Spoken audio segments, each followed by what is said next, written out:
Kuten aikaisemmin tuossa julkaisin Instagramin puolella, niin tänään on Industrial Center konepäivät täällä Savonlinnassa. Ja ajattelin lähteä katsoa, että mitkä 5 työkalua tarvisin ehdottomasti mun tallille.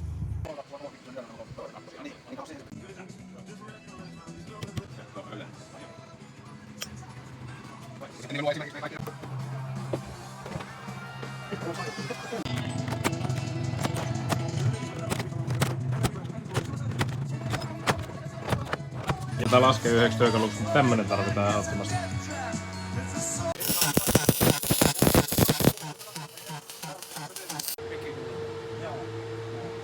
Huhhuh. Siis nyt on pakko lähteä pois, koska kyllähän tuonne kaikki rahat menisi, jos ottais. Mutta kommentoi alle, että mitkä noista siihen itse ottaisit talliin tai mitä muuta voisit tarvita